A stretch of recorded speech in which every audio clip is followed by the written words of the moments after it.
Iran ने जिस मुल्क पर सबसे ताबड़तोड़ हमले किए थे, वो मुल्क जहां सबसे ज्यादा तादाद में अमरीकी फौज मौजूद है, वो अरब मुल्क जिसने किसी ज़माने में कई बरस तक पाकिस्तानियों पर वीज़ों की पाबंदियां भी आयद कर रखी थी। ईरानी सुप्रीम लीडर की आखिरी रसूमात में जो मुल्क शामिल ही नहीं हुआ, ऐसे अमीर तरीन और तेल की दौलत से मालामाल मुल्क की पाक सऊदी इत्तिहाद में शामिल होने के लिए पेशकदमी ने दुनिया को हैरत ज़दा कर दिया है।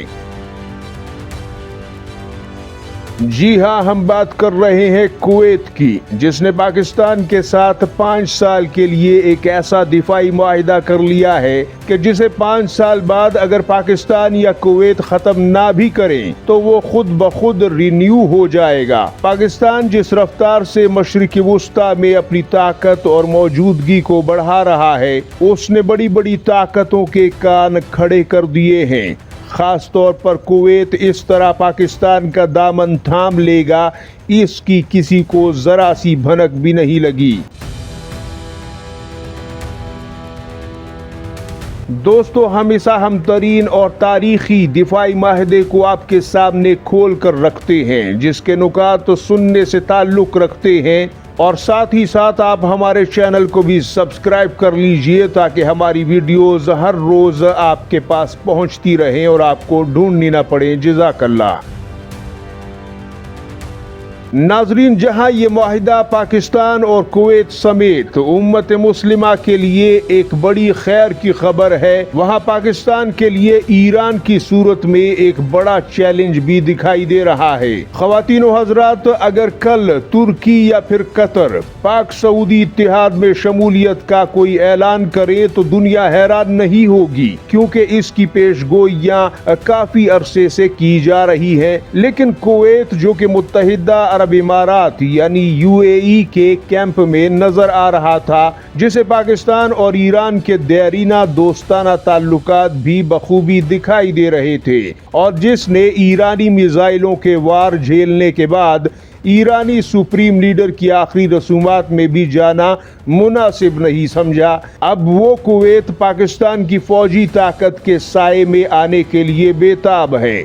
यहाँ माहिरीन एक दूसरा सवाल भी खड़ा करते हैं, और वो ये कि कुवैत में सबसे ज्यादा तादाद में यानी 13,000 अमरीकी फौज कैंप आरिफ जान और अली अल सलीम एयरबेस पर मौजूद है। दूसरे नंबर पर कतर है, जहां अमेरिका का पूरा सेंट्रल कमांड ही मौजूद है और लगभग 10,000 फौज अल उदैद एयरबेस पर मौजूद है। तीसरे नंबर पर बहरीन है, जहां 7 से 9,000 फौजी बताए जाते हैं। ये ममालिक अमरीकी फौजों के होते हुए पाकिस्तान की तरफ क्यों खिंचे चले आ रहे हैं? क्या अमरीकी फौजों की अपने मुल्कों में मौजूदगी अब इनके लिए काफ़ी नहीं है, या फिर अब पाकिस्तान ही इन मुल्कों के लिए वाहिद और इकलौती जाए पनाह साबित हो रहा है? इस सवाल का जवाब तो आप कमेंट सेक्शन में बेहतर तरीके से दे सकते हैं।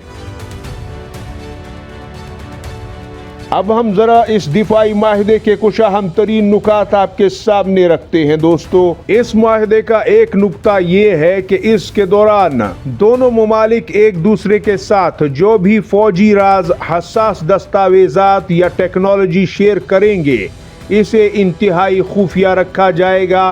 कोई भी मुल्क ये मालूमात किसी भी तीसरे मुल्क यानी थर्ड पार्टी को देने का बिल्कुल मजाज नहीं होगा। अगर ऐसा हुआ तो ये माहिदे की संगीन खिलाफ वर्जी तस्वुर होगी। इससे मालूम होता है कि ये माहिदा किस कदर सिक्योरिटी और राजदारी के साथ आगे बढ़ाया जा रहा है। इस माहिदे के तहत दोनों ममालिक दिफाई टेक्नोलॉजी और साइंसी तहकीक में एक दूसरे के साथ मिलकर आगे चलेंगे। जाहिर है कुवैत के पास पैसा है और पाकिस्तान के पास ताकत, लिहाजा आसान और सीधे अल्फाज में ये कि पाकिस्तान बनाएगा और कुवैत लगाएगा। अगर किसी ऑपरेशन या आजमाइश के दौरान लॉजिस्टिक सपोर्ट की ज़रूरत पड़ती है तो इसका भी एक बाकायदा तरीकाकार वज़ा किया गया है। اس معاہدے کا سب سے پہلا اور بڑا نقطہ پاکستان کویت کی فوج کو جنگی تربیت بھی دے گا۔ اس کے تحت پاکستانی ٹرینرز کویت جائیں گے اور کویتی فوج کے افسران پاکستان کی کمانڈ اینڈ سٹاف کالج اور نیشنل ڈیفنس یونیورسٹی جیسے اداروں میں اعلیٰ فوجی تعلیم اور جدید جنگی مہارتیں سیکھیں گے اور اس پر تجربہ حاصل کریں گے۔ پاکستان نے دہائیوں تک دہشت گردی کے خلاف جنگ لڑی ہے اور روایتی جنگوں کا بھی پاکستان کے پاس ایک وسیع تجربہ ہے۔ کویت اپنی مسلح افواج کو جدید خطوط پر استوار کرنا چاہتا ہے اور جنگ کی اعلیٰ تربیت کے لیے وہ پاکستان کے جنگی تجربے سے فائدہ اٹھا کر پاکستانی فوجوں کے ہاتھ اپنی فوج کو تربیت دلوانا چاہتا ہے۔ اس کے علاوہ پاکستان اس وقت اپنے طور پر بہت سے دفاعی اور جنگی ہتھیار بناتا ہے، جیسے JF-17 تھنڈر طیارے، الخالد ٹینک، آرٹلری توپ خانہ اور مختلف اقسام کا بارود خود پاکستان بناتا ہے۔ کویت اس شعبے میں پاکستان کے ساتھ مکمل تعاون کا خواہش مند ہے، جس سے پاکستان کی دفاعی صنعت کو نہ صرف فروغ ملے گا بلکہ ہماری برآمدات کے آرڈرز بھی بہت بڑے ملنے کی امید ہے۔ اس کے علاوہ جیسا کہ آپ جانتے ہیں، آج کے دور میں جنگیں صرف میدان جنگ میں نہیں بلکہ معلومات کے میدان میں لڑی جاتی ہیں۔ اس معاہدے کے تحت پاکستان اور کویت کی انٹیلیجنس ایجنسیاں خطے میں امن و امان کی صورتحال، سرحدوں پر سیکیورٹی خطرات اور کسی بھی خفیہ حملے کے بارے میں ایک دوسرے کے ساتھ انٹیلیجنس شیئرنگ یعنی حساس خفیہ معلومات کا تبادلہ کریں گی، تاکہ دشمن کی طرف سے کسی بھی بڑے خطرے یا حملے کو وقت سے پہلے ہی ناکام بنایا جا سکے۔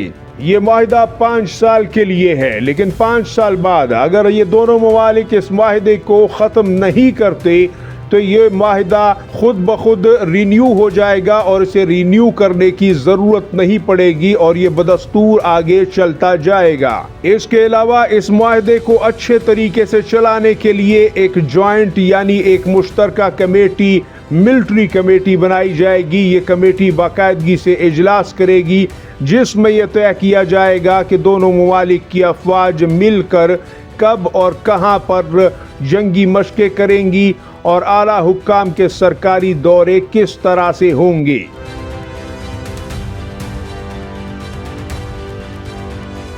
تو دوستو، اس پورے معاہدے کا نچوڑ اور نتیجہ یہ ہے کہ ہماری نظر میں یہ معاہدہ پاکستان اور کویت دونوں کے لیے ایک ون ون سچویشن ہے، یعنی دونوں کا فائدہ ہے۔ پاکستان کے لیے یہ ایک بہت بڑی کامیابی اس لیے ہے کیونکہ اس سے خلیجی ممالک میں پاکستان کا دفاعی اور سیاسی وقار مزید مضبوط ہوگا۔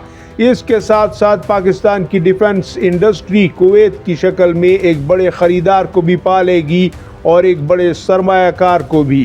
پاکستانی ورکر سے ویزوں کی پابندیاں کویت لگ بھگ 1 سال پہلے ہی ہٹا چکا ہے، جبکہ اب پاکستانیوں کی کویت میں اس سے اہمیت بھی بڑھ جائے گی، جو ہماری معیشت کے لیے ایک بہت اچھی خبر ہے۔